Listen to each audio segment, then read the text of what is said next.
बच्चों, कैसे हैं आप सब? आशा करती हूँ आप सब अच्छे होंगे, स्वस्थ होंगे। स्वागत है आपका इस कक्षा में। आइए आज हम पढ़ते हैं व्याकरण का पाठ 11 वाक्य, यानी कि इसको हम सेंटेंस भी कहते हैं। तो पिछले अध्यायों में हमने पढ़ा वर्ण के बारे में, है ना, वर्णमाला के बारे में, स्वर और व्यंजन के बारे में, ठीक है। और हमने जाना कि स्वर और व्यंजन को जो है मिला के शब्द बनते हैं, है ना।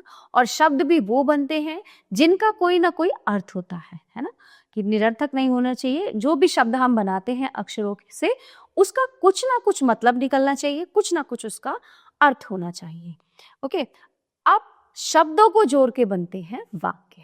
तो जो फाइनल चीज आ जाती है ना, सबको, अक्षरों को, शब्दों को मिला के जो फाइनल चीज वो होती है, वो होता है वाक्य।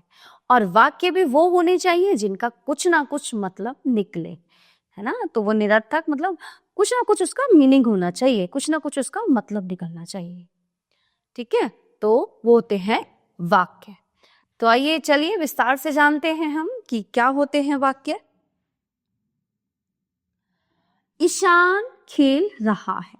अब आप ये देखिए, ये शब्दों को मिला के, है ना, ईशान खेल रहा है, बच्चे पढ़ रहे हैं, है ना। शब्दों को मिला के बना वाक्य, और इन दोनों का कुछ ना कुछ मतलब जरूर निकल रहा है कि ईशान खेल रहा है और बच्चे पढ़ रहे हैं, ठीक है। तो ऊपर दिए गए चित्रों के अनुसार शब्दों को जोड़कर वाक्य बनाए गए हैं।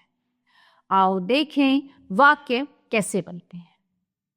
शब्दों को जोड़कर वाक्य बनाए जाते हैं, किंतु वाक्य बनाते समय शब्दों का सही जगह पर प्रयोग करना आवश्यक है। कैसे? जैसे नमन पुस्तक पढ़ रहा है, ये वाक्य बिल्कुल सही है। नमन रहा पढ़ है पुस्तक, ये गलत है।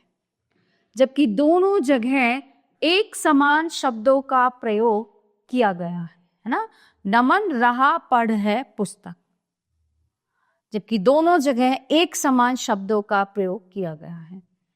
एक से अधिक शब्दों के सही और सार्थक मेल को वाक्य कहते हैं, ठीक है।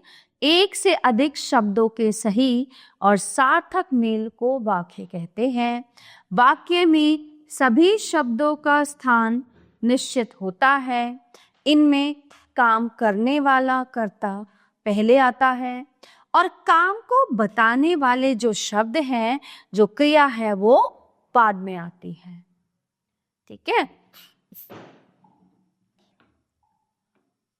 देखिए यहाँ पे तनु गीत गा रही है, तनु गीत गा रही है।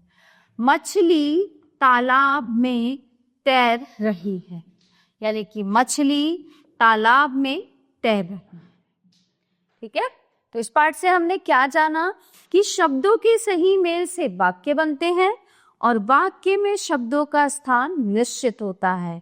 इनमें काम करने वाला कर्ता पहले आता है और काम को बताने वाले शब्द यानी क्रिया बाद में आते हैं, ठीक है। तो प्यारे बच्चों, ये पाठ यहीं पे समाप्त होता है।